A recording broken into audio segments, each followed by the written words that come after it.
Hi everyone, it's about 7 o'clock in Middle Tennessee. It looks like we might get some rain in a few minutes, so it's a little darker than it should be for the video. So sorry if it's a little hard to see. But we get constant questions about bunnies fighting and whether you can put two boys or a boy and a girl or two girls together. And the answer is that all three work together just fine. Like with cats and dogs, you'll often get the most fighting with two unfixed boys. So often you have to go to the vet when they reach 6 months to a year to get them neutered. Typically, vets advocate for an earlier neutering, but you don't see those kind of behavioral issues come up as much until they're around a year. But here we have an example of an older mother. This is Freda here, who's a cream color with a bit of blue. That's the gray on her back, and she's hanging out with a lot of the babies. And here's Java. She's our coffee brown with a little bit of light brown, and everyone's getting along just fine. A lot of what helps the buns get along is the space, as the bunnies are hardly ever fighting to actually do each other any harm as much as they are to run each other off, and that can be commonly over territory. It's rarely about food, but sometimes we'll see them kind of push each other off of the food bowl, but that's really rare. They just don't have that kind of food aggression or resource guarding you would see in a predator animal, like a cat or a dog. So again, that's really rare, especially with the breeds we have here, which are Flemish Giants, Holland Lops, and Lionheads. And you can see that for the most part, the bunnies don't even move around a lot. I mean, everyone's out here to graze. It's summertime here in Tennessee, so things are really heating up. So they'll come out to the yard more so later in the day or early in the morning when it's not so hot. And everyone will pick their own area and kind of hang out there and nibble at the grass. And the grass feeding is part of the reason that we don't feed a classic Timothy hay, which you'll hear recommended for almost all of the bunny breeds, and typically let them graze. This is a tall fescue. I don't know my grasses very well, but I know what we have out here in the yard, and I'm pretty sure this is mostly a tall fescue, and I know that because I seeded it, so we're not just kind of guessing. But the native grass here as well is mostly that tall fescue, but there'll be some hay mixed in if you're out on a pasture in most cases, and it will be a blend of Timothy and kind of orchard grass.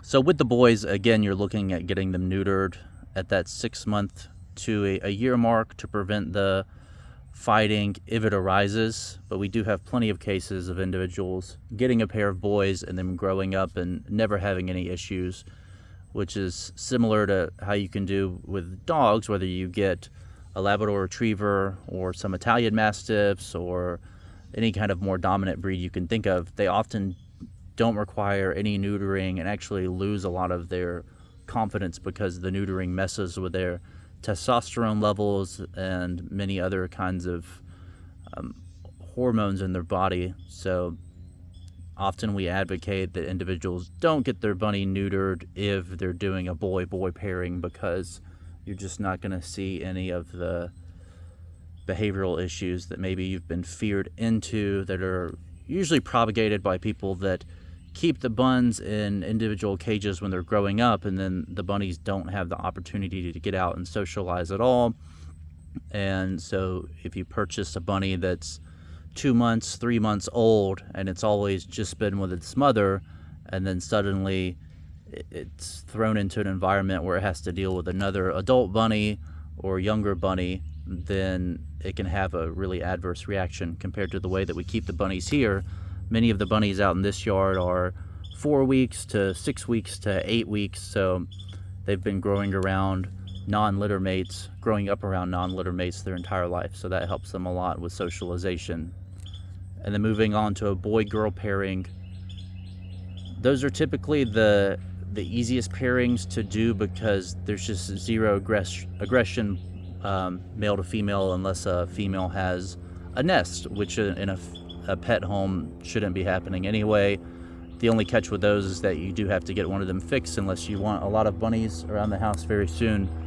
And in that situation, I think I mentioned in a previous video, maybe it was on Instagram, that we recommend just getting the boy fixed because the spaying can be really hard on a female, and it's a more invasive procedure. They're taking out ovaries and uterus, if I'm not mistaken. I think that's 95% right.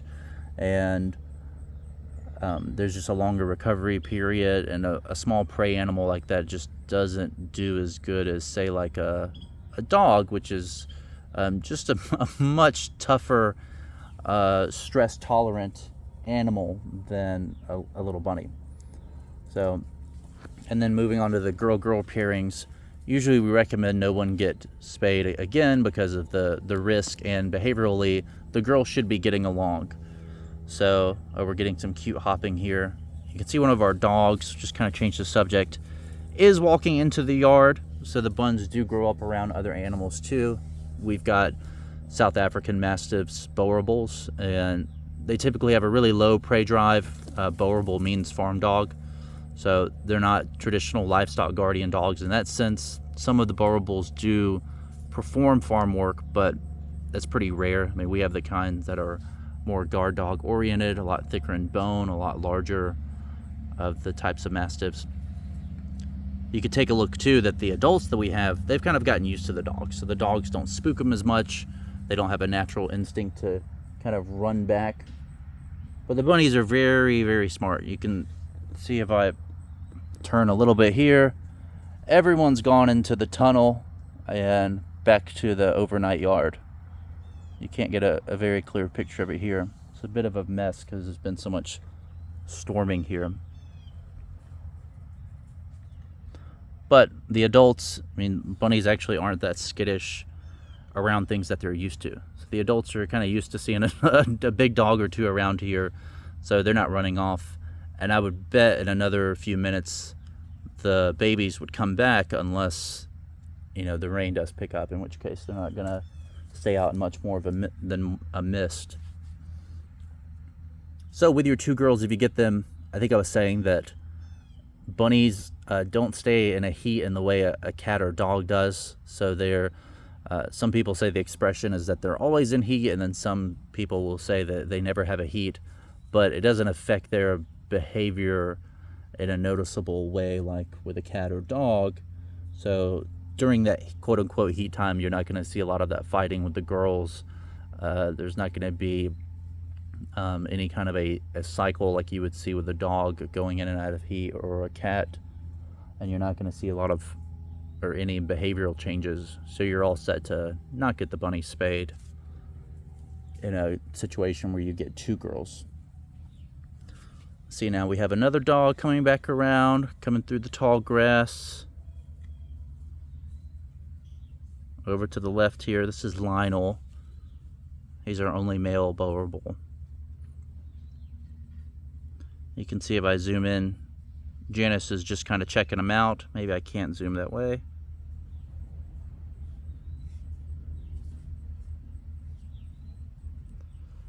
But they're not freaking out or anything. They'll probably freak out a little more if I start moving around. I'm just going to move us over here a little bit.